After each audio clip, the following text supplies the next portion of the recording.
व्यक्ति दिन के हिसाब से प्लानिंग करता है, व्यक्ति सप्ताह के हिसाब से प्लानिंग करता है और महीने के आधार पर भी जो भी सैलराइड पर्सनल्स हैं या व्यापारिक जीवन के साथ में जुड़े हुए लोग हैं, प्रमुख तौर के ऊपर एक महीने की प्लानिंग की आधारशिला भी लेकर चलते हैं कि हमको किस व्यवस्था के तौर पर अपने जीवन को बढ़ाने की ज़रूरत है आगे और कहाँ ज़्यादा ध्यान रखने की आवश्यकताएं हैं। हम कोई नया निवेश करना चाहते हैं तो क्या वो लंबे समय तक सफल रहेगा? हम व्यापारिक जीवन में कोई नई शुरुआत करना चाहते हैं, किसी व्यक्ति विशेष को जोड़ना चाहते हैं पार्टनर के रूप में या एम्प्लॉय के रूप में, तो क्या ये समय सार्थक है? किसी महत्वपूर्ण भूमि के निवेश को जगह देना चाहते हैं तो क्या उस आधार के ऊपर हम आगे बढ़ सकते हैं? ये सारी ही गणनाएं जीवन के भीतर निरंतर चलती है और उसी गणनाओं को सहयोग देता है मासिक राशिफल जो हमारे द्वारा यहाँ प्रस्तुत है। तो धनु राशि के लिए जुलाई महीने का मासिक राशिफल किस तरह की फल सूचनाएं लेकर आ रहा है, हम ये भी चर्चा करेंगे। तो साथ में ये जानने का प्रयास भी करेंगे कि भाग्य का सहयोग कितना है, स्वास्थ्य का आपको किस तरह से ख्याल रखना है और संतान पक्ष, गृहस्थ जीवन, माता पिता के साथ में जुड़ा हुआ जो हमारा पूरा ही आधार रहता है वो कितनी खुशियां दे रहा है और कहां हमको उनके प्रति और उनकी जिम्मेदारियों के प्रति सजग रहने की आवश्यकताएं है। तो सबसे पहले शुरुआत करते हैं यहाँ ग्रह गोचरीय व्यवस्थाओं के अध्ययन के साथ में। आपको 7.5 का अंतिम अंतराल चलायमान है, संघर्षों के भीतर सकारात्मकता आ चुकी है और सबसे पहले आप देखते हैं तो चंद्रमा प्रतीकात्मक तौर पर यहाँ राशि स्थान में ही विराजित करके दिखाए गए हैं। इनकी स्थितियों को परिवर्तित करके दिखाना संभव नहीं। तो वहीं राशि स्थान में ही देव गुरु बृहस्पति फिर से जो है अतिचारी होने के बाद यहाँ मूल त्रिकोण में विराजित हो चुके हैं। 30 जून के बाद की ये पोजीशंस, 30 मार्च के आसपास की स्थितियां थी जहां देवगुरु बृहस्पति नीचस्थ होकर यहाँ मकर राशि स्थान में विराजमान थे। 14 मई को वक्री हुए और अभी की इस पोजीशन में फिर से मूल त्रिकोण में 20 नवंबर तक विराजित रहेंगे। 13 सितंबर तक वक्री चलेंगे तो उसके बाद में मार्गी हो चुके होंगे। ये एक प्रमुख परिवर्तन है। तो वहीं ध्वज नामक एक तरह से जो युति संगत स्थिति है उच्चस्थ केतु के साथ, वो भी राशि स्थान में बनी रहेगी। जब मैं परिवर्तन की चर्चा करूंगा तो इसका आधार प्रमुखता के साथ हम यहाँ देखेंगे। तो वहीं द्वितीय भाव में शनिदेव स्वराशि स्थान में ही विराजित हैं और यहाँ वक्रगत चल रहे हैं। पराक्रमेश होकर भी स्वयं से द्वादश होकर यहाँ सेकंड हाउस में विराजित रहे। अपने परिणामों के अंदर कुछ नएपन की स्थितियों को लेकर आने वाले होंगे और आप गौर करें तो पंचमेश होकर ये भी स्वयं से द्वादश विराजित हैं। अब इस टर्मिनोलॉजी का मतलब क्या है स्वयं से द्वादश होना? यहाँ आप देखते हैं कि जो पंचम भाव के अधिपति हैं वो यहाँ से अगर हम राशि स्थान की स्थितियों को पंचम से ही देखें तो ये ग्रह जो है चतुर्थ भाव में विराजित हो गए, यानी कि स्वयं से द्वादश की स्थितियों में आ गए। और कोई भी ग्रह जब स्वयं से द्वादश की स्थितियों में आता है तो फलाफल के अंदर कोई भी कमी की स्थितियों के साथ में चलने वाला होता है, जिसको बहुत अच्छे से समझने की आवश्यकताएं रहती है। वहीं आप गौर करेंगे कि षष्ठ भाव में शुक्र स्वराशि स्थान की स्थितियों के भीतर ही विराजित रहेंगे, 16 जुलाई तक बना रहेगा। तो वहीं जड़त्व दोष जो है वो पूरे ही महीने यहां पर निर्मित होने वाला रहेगा। सूर्य देव 16 जुलाई के बाद अष्टम भाव में प्रवेश कर जाएंगे और भाग्येश होकर अष्टम में प्रवेश करेंगे। ऐसी स्थितियों में ये भी स्वयं से एक तरह से द्वादश की स्थितियों में आ चुके होंगे। तो ये सारे ही आधार देखने की आवश्यकताएं हमको यहाँ रहने वाली है और ये सारी स्थितियां जब हम ग्रहों की प्रकृति के आधार पर 12 ही भावों के रिजल्ट के आधार पर जांचते हैं तो और ज्यादा क्लैरिटी आ पाती है।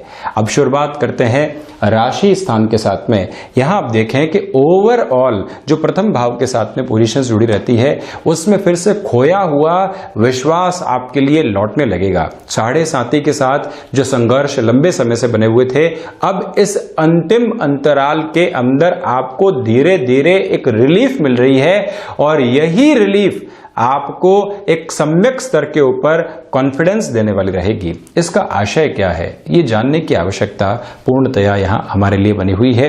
यानी कि आप अगर नौकरी पेशा जीवन में चल रहे थे, भाग्य का सहयोग नहीं मिल पा रहा था, आपने जो अनुभव हासिल किया, एक जॉब के अंदर चल रहे थे, वहां अच्छे से परफॉर्म किया, दूसरी जॉब के अंदर आए और जो एक क्यूमुलेटिव एक्सपीरियंस की पोजीशन है वो अभी तक रिफ्लेक्शन में नहीं आ पा रही थी, वो सहयोग आपके लिए यहां फिर से बना रहेगा। गृहस्थ जीवन के जिस मोटिवेशन की रिक्वायरमेंट रहती है वो भी साथ बना हुआ है। केतु राशि स्थान में उच्चस्थ विराजित होकर, क्योंकि मोक्ष कारक ग्रह हैं किंतु तीव्रगामी ग्रह हैं, मंगलवत फल करने वाले होते हैं। इसी वजह से जो निर्णय के अंदर आप तीव्रता के साथ में चल रहे थे, कहीं पर तो आपको जहां पर निर्णय त्वरित गति के साथ में सकारात्मकता में लेना था, आप पिछले 3 महीनों से रुके हुए थे, और जहां निर्णय नहीं लेने की आवश्यकता थी वहां औचक रूप से कदम बढ़ा दिया और फिर एक पछतावे की स्थिति आई। किंतु देव गुरु बृहस्पति फिर से यहां एक नियंत्रण स्थापित करेंगे और धैर्य भी आपके साथ चलने वाला रहेगा। यह भी एक प्रमुख गतिविधि है। वहीं आप देखिएगा कि अगर व्यापारिक साझेदारियों के अंदर लंबे समय से मन में कोई आहट की स्थितियां चल रही थी, उहापोह चल रहे थे, परेशानियां थी, तो उससे बाहर निकलने का एक स्तर भी आपके लिए यहां मौजूद रह सकता है। ओवरऑल पोजीशंस में भाग्य का, आपकी क्षमताओं का, जीवन के अंदर आध्यात्मिक चेतनाओं का और रिश्तों का सहयोग पूर्णतया दिखाई दे रहा है। जब ये सारी ही स्थितियां प्लस के साथ में हो तो अपने कर्म में और ज्यादा आप दीप्त होकर चलिए, अपने कर्म में और ज्यादा तीव्रगामी होकर आपको चलने का प्रयास करना चाहिए। जहां व्यक्ति निरंतर तौर पर 10 घंटे के साथ में अपने कामकाज को बढ़ा रहा है और जब समय की सार्थक मौजूद हो, ऊर्जावान हो, समय लगातार हमारे लिए नई पोजीशंस दे रहा हो, तो फिर 10 से 12 घंटे मेहनत करने में कोई हर्ज नहीं है, हिचकिचाहट नहीं होनी चाहिए। ये एक स्तर बना हुआ है। तो वहीं सेकंड हाउस के साथ में जो कि लिक्विडिटी की पोजीशंस को दिखाता है, शनिदेव जब भी यहां विराजित होते हैं तो आपके लिए दूरदर्शिता के साथ में निर्णय को सामने रखने वाले होते हैं। जो भी निर्णय आप रुपए पैसों के लिहाजा रहेंगे वहां पर एक क्लैरिटी बनी रहेगी।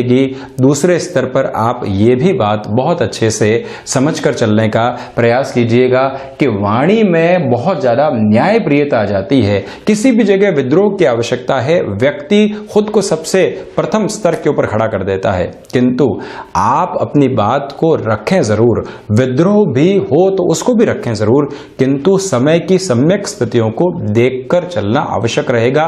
कुटुंबी जनों के साथ में जहां हमें मालूम होता है कि यह व्यक्ति विशेष गलत है, हमको अपनी राय रखने की आवश्यकता नहीं है, तो हम धीमेपन के साथ में चलें। उस व्यक्ति को बहुत आसानी से समझाया जा सकता है कि आप यहां गलत हैं। ये कैलकुलेशन अपने साथ में लेकर चलें। व्यापारिक जीवन के अंदर स्थिरता, स्थायित्व और साथ ही साथ में वृद्धि के संकेत यहां स्पष्ट तौर पर नजर आ रहे हैं। हिडन प्रॉब्लम्स के ऊपर भी पूरे नियंत्रण की अवस्थाएं बनी रहेंगी आपके लिए।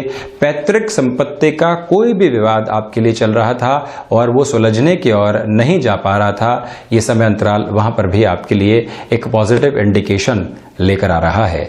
वहीं थर्ड हाउस के साथ में अगर मैं चर्चा करूं तो तृतीयेश जो स्वयं है यहां सेकंड हाउस के भीतर विराजित रहेंगे। प्रमोशन आदि की स्थितियां अलग, फाइनेंशियल गेन की पोजीशन अलग। बहुत ज्यादा प्रमोशन आदि के लिए प्रयास नहीं करें। खुद के लिए जो फाइनेंशियल गेन की स्टेबिलिटी रहनी चाहिए, यानी कि अर्थतंत्र में जो वृद्धि रहनी चाहिए, उसके लिए आप प्रयास करें। नौकरी पेशा जीवन में कोई परिवर्तन सामने आ रहा है, आप ये चाह रहे हैं कि डेजिग्नेशन के अंदर वृद्धि होने वाली रहे, उससे अपने ध्यान को हटाइए और आप एक क्लैरिटी के साथ में अपने लिए एक नई पोजीशन को यानी कि फाइनेंशियल गेन को एस्टेब्लिश करने का प्रयास जरूर कीजिएगा। महत्वाकांक्षाओं को हावी न होने दें खुद के ऊपर। तो वहीं पर भाइयों के साथ में जो एक संबंध की स्थिति बनी रहती है उसके अंदर भी आपको ये प्रयास करना चाहिए कि हम बहुत ज्यादा धैर्य के साथ में चलें, हम बहुत ज्यादा तीव्रता नहीं दिखाएं और जो इच्छा शक्ति है वो निरंतर बनी हुई है। शिक्षा का प्रवाह आपके लिए लगातार यहां एक सेटिस्फेक्शन वाली पोजीशन को देने वाला रहेगा, क्योंकि ये संबंध यहां से 4-10 का, ये संबंध यहां से 3-11 का बन रहा है और ये शनिदेव की पोजीशंस के साथ में है। तो इसी वजह से आपके लिए वाणी और शिक्षा की स्थितियां एक नई अनुभूति के साथ में चलते हुई दिखाई देगी। चतुर्थ भाव की अगर मैं चर्चा करता हूं तो भूमि संबंधित प्रत्येक कामकाज के अंदर आपके लिए एक तीव्रगामी स्तर यहां बना हुआ है। कोई भी भूमि संबंधित आप निर्णय लेना चाहते हैं तो उसमें एक स्थायित्व का दृष्टिकोण भी रहेगा और वहीं मानसिक सुख के अंदर वृद्धि हो सकती है। आपके लिए जो भी कार्य अटके हुए थे जब वो पूर्ण होने की तरफ जाते हैं तो मानसिक सुख के अंदर वृद्धि होती है। इसके सरोकार भी स्पष्ट तौर पर आपके साथ रहेंगे। माता स्थान के साथ में कोई भी दुराव निकलकर नहीं आए, ये भी बात अपनी स्मृतियों में आप अक्षुण्ण करके चलें। तो कॉमर्शियल व्हीकल की परचेजिंग संबंधी कार्य में भी इस महीने बढ़ा जा सकता है, क्योंकि जब भी हम किसी कॉमर्शियल व्हीकल को परचेस कर रहे हैं तो उसके साथ मुनाफे की स्थितियां जुड़ी रहनी चाहिए और मंगल उस स्तर को यहां आपके लिए निर्मित कर रहे हैं। एग्रीकल्चर संबंधी कामकाज में भी नवाचार का विचार आप कर सकते हैं। पंचम भाव पंचमेश स्वयं से द्वादश होकर चतुर्थ में विराजित हैं, किंतु बृहस्पति के राशि स्थान में है जो कि ज्ञान के कारकाधिपति ग्रह हैं। इसी वजह से आप शिक्षा के अंदर मन उचाट के साथ तो रहेंगे, किंतु थोड़े से प्रयासों के साथ में खुद को सफलता की ओर भी लेकर जा पाएंगे। शासन प्रशासन की सेवाओं संबंधित कोई तैयारी कर रहे हैं, नौकरी पेशा जीवन के अंदर आप चल रहे थे, फिर से शिक्षा में सक्रिय होना चाहते हैं जिससे कि खुद को ज्यादा अपग्रेड कर पाए आप, उस हिसाब से भी ये समय निर्णय के स्तर को लेकर आ रहा है। आकस्मिक धन लाभ, प्रॉपर्टी संबंधित कामकाज के साथ में वो लेवल नहीं दिखा रहा है जिसकी आशा अपेक्षा आपको है। पर्सनल लेवल के ऊपर कोई भी सौदेबाजी की तरफ जाया जा सकता है, किंतु जो कार्यों के अंदर आकस्मिक धन लाभ रहता है भूमि संबंधित, उसके अंदर इतनी तीव्रता मौजूद नहीं है।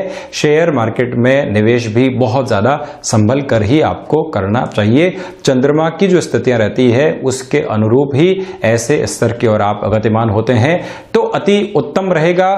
दूसरे आधार पर आप ये देखिएगा कि संतान पक्ष के साथ में अगर आपने किसी भी कार्य की शुरुआत की है तो वहां पर एक निष्पक्ष स्थिति बनी रहे, यानी कि उनकी जो सीखने की स्थितियां होती है उस पर बहुत ज्यादा आप हावी नहीं हो। आप अपनी उम्र को एक बार याद करें कि सीखने की प्रवृत्तियां किसी भी व्यापार को किस तरह से चलती है।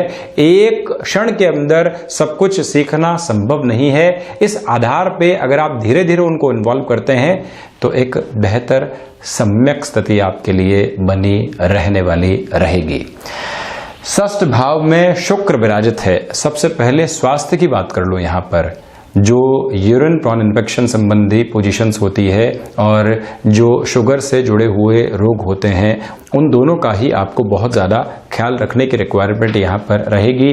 प्रथम दृष्टिगोचर स्तर ये है, तो वहीं षष्ठेश शुक्र जब षष्ठ भाव के भीतर विराजित हो ऐसे लोन्स लेने से बचना चाहिए जो अनावश्यक है। व्यक्ति ने कई बार पर्सनल लोन ले लिया या बिजनेस के अंदर वो लोन लेने की ओर चला गया जिसकी आवश्यकता अभी इस क्षण नहीं थी। ऐसे आधार से भी पूर्णतया बचकर आप चलते हैं तो ज्यादा बेहतरी आपके लिए यहाँ रहने वाली रहेगी। ये एक बात है। तो वहीं शत्रु आपको परेशान कर सकते हैं, हावी हो सकते हैं।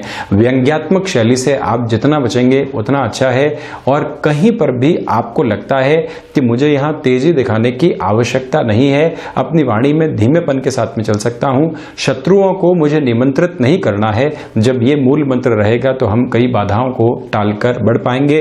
विदेश संबंधी कोई भी तकनीक संबंधी व्यापार है वहां पर भी अनजान व्यक्ति से आप सौदेबाजी से बचिएगा। सप्तम भाव ये एक प्रमुख आधार है। सबसे पहले अगर व्यापारिक जीवन की बात करूं तो आप अपनी जो एक तरह से बुद्धिमत्ता है उसमें स्थिरता लेकर नहीं आइएगा, चेंजेस करते रहिएगा, एक्सेप्टेबिलिटी के साथ में चलने का प्रयास जरूर कीजिएगा। ये एक बात आप ख्याल रखकर चलें। दूसरे आधार के ऊपर जो व्यापार में एक चमत्कृत करने वाला नाम मिलना चाहिए वो भी यहाँ पूर्णतया आपके लिए मौजूद है, किंतु गृहस्थ जीवन के आधार पर इस समय को मैं इतना बेहतर नहीं कह सकता हूँ। डोमिनेट करने से बचें और जो छोटे छोटे विरोध निकल कर आते हैं उसको भी आप हावी नहीं होने दें। व्यापारिक जीवन उनके साथ में चल रहा है या एक तरह से ससुराल पक्ष भी आपका व्यापारिक जीवन के अंदर जुड़ा हुआ है। जो क्लैशेस की पोजीशन होती है वो पर्सनल लेवल और प्रोफेशनल लेवल दोनों को ही डिस्टर्ब करती है। जब भी कुटुंबी जनों के साथ में, गृहस्थ के किसी परिवार के सदस्य के साथ में व्यापार किया जाता है तो दो तरह की रिस्क इन्वॉल्व रहती है। एक तो रिलेशन भी दाव पर होता है और एक प्रोफेशनल लाइफ के अंदर भी बहुत कुछ बोला नहीं जा सकता सकता। तो इसी वजह से आप जितना पेपर क्लियर रहें, जितनी स्पेसिफिक अप्रोच के साथ में रहें, ऐसे समय के व्यवधान को टालना चाहिए। जब भी व्यक्ति किसी कार्य की शुरुआत करता है तो सब कुछ सकारात्मक नजर आता है, किंतु यथार्थ उससे बहुत अलग होता है। यही अंतर प्लानिंग और एग्जीक्यूशन के साथ में चलता है। इस कैलकुलेशन को अपने मन मस्तिष्क में रखिएगा आप। वहीं नौकरी पेशा जीवन से व्यापार में अगर आप शिफ्टिंग के प्रोसेस को लेकर आना चाह रहे हैं, तब भी बहुत ज्यादा जल्दबाजी नहीं दिखाएं, धीरे धीरे ही निर्णय लेने की तरफ आप जाते हैं तो बेहतर। वहीं पर अष्टम भाव की अगर मैं चर्चा करता हूं तो शनिदेव का जो ये दृष्टि संबंध बना हुआ है, ये आपके लिए रिसर्च और एनालिसिस के अंदर सहयोग करने वाला रहेगा। विदेश में आप रह रहे हैं तो वहां स्थायित्व और अज्ञात भय के अंदर कमी आ सकती है। संघर्ष रहेंगे, किंतु सकारात्मकता के आवरण के साथ जीवन को चलाने वाले यहां नजर आ रहे हैं। ये भी एक स्पष्ट स्थिति यहां दिखाई देती है आपके लिए। भूगर्भीय व्यवस्थाओं के अध्ययन के साथ में या कोई और नए प्रोडक्ट की खोजबीन के साथ में मार्केट में आप आना चाह रहे हैं, उस लिहाजा अभी अपनी प्लानिंग को आगे बढ़ाइए। एग्जीक्यूशन की ओर इस महीने आपको आने से बचना चाहिए। भाग्येश की स्थितियां अगर आप देखते हैं तो शुरुआत के अंदर जो भाग्येश की स्थितियां 16 दिनों में रहेगी, वो सप्तम में रहेगी। यह भी स्थिति कमजोर, तो वहीं पर आगे भी भाग्य उस लेवल के ऊपर सपोर्टिव नहीं है। कर्म के साथ में ज्यादा अच्छे से आप चलें तो भाग्य पीछे पीछे की स्थितियों में सहयोग देने वाला आपको रहेगा, किंतु सिर्फ भाग्य के भरोसे जोखिम ले लेना वो सार्थक नहीं कहा जा सकता। आध्यात्मिक चेतनाओं के अंदर कमी रहेगी, इसी वजह से आप धार्मिक पुस्तकों के अध्ययन आदि की तरफ जरूर जाएं, जिससे कि मन में एक शांत चित्त स्थितियों का भाव बना रहे। और आध्यात्म का अर्थ भी यही है कि प्रत्येक स्तर को गहरे से जानना। आपके लिए यहाँ व्यापार को गहरे से जानने की जो प्रवृत्तियां है, नौकरी पेशा जीवन को गहरे से जानने की प्रवृत्तियां हैं, उसमें थोड़ी सी कमी है। इसी वजह से आप जो एक मध्यम दर्जा चल रहा है उसके साथ में ही चलते चले जाएं और उच्च शिक्षा की गतिविधियों के अंदर भी डिस्ट्रैक्शन से बचने का प्रयास करें।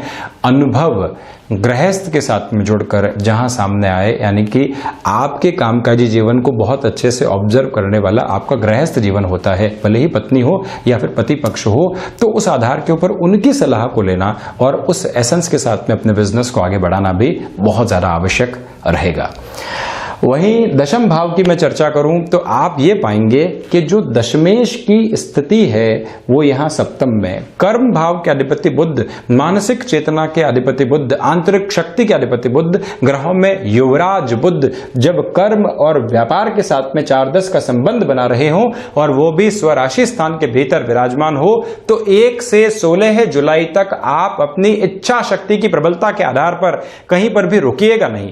पहली बात तो ये, कोई चेंज आप करना चाहते हैं तो उस और भी आप एक सिस्टमेटिक प्रोग्रेस में जाइएगा और चेंजेस आपने प्रबंधन की स्थितियों में करें, स्व प्रबंधन के अंदर करें। परिवर्तन आवश्यक नहीं है कि हमेशा फाइनेंशियल एस्पेक्ट को ही सामने लेकर आए, तो उस लिहाजा आपको थोड़ा सा ध्यान देने की आवश्यकताएं यहां पर रहेंगी। कर्म के साथ में अगर पिता की स्थितियां भी जुड़ी हुई है, यानी कि कोई व्यापारिक जीवन है, वहां पिता के साथ में आप चल रहे हैं, ये समय वहां पर भी एक बेटर अप्रोच को लेकर आ रहा है आपके लिए। एकादश भाव के अधिपति की स्थितियां षष्ठ में रहेगी। इसी वजह से मैं आपसे फिर से निवेदन कर रहा हूं कि स्वास्थ्य का बहुत ज्यादा इस माह में ख्याल रखिएगा। एक बात तो ये, सर्वांगीण लाभ की स्थितियां आपको फैसिनेट कर सकती है, इसी वजह से एक्स्ट्रा एक्सपेंसेस से बचिएगा। संतान पक्ष से बहुत हायर लेवल की एक्सपेक्टेशंस आपके लिए नुकसानदायक हो सकती है और ऐसी एक्सपेक्टेशन की वजह से कई बार व्यक्ति खुद को विचलित कर देता है, यह भी आप थोड़ा सा ख्याल रखें। तो वहीं द्वादश भाव के अधिपति यहां चतुर्थ भाव में जब विराजमान रहेंगे तो आपके लिए इन्वेस्टमेंट्स मानसिक सुख बढ़ा सकते हैं। कई बार व्यक्ति भविष्य की चिंता को लेकर चल रहा होता है, वहाँ वो में होता है कि मैं इस फाइनेंशियल डिसीजन की ओर जाऊं या नहीं जाऊं। मेरा आपसे निवेदन रहेगा कि ऐसे किसी भी निवेश की तरफ आप जाते हैं, ऐसा कोई भी व्यय अगर आप बढ़ाते हैं तो वहाँ मानसिक सुख की गतिविधियां निरंतर तौर के ऊपर आपके लिए बढ़ती हुई नजर आएगी। इसमें कोई भी इनकार करने वाली पोजीशन नहीं है। तो वहीं कोर्ट कचहरी संबंधी कोई भी मामला चल रहे हैं उसके अंदर भी आप तेजी दिखाने से बचिएगा और जहां तक सुलह की प्रवृत्तियों को साथ में रख पाए उतना आपके लिए एक बेहतर अप्रोच रहेगी। तो ये था धनु राशि के जातकों के लिए जुलाई 2020 का मासिक राशिफल। हम ऐसी ही चर्चाओं के साथ निरंतर हाजिर होते रहेंगे। धन्यवाद और हृदय से आभार।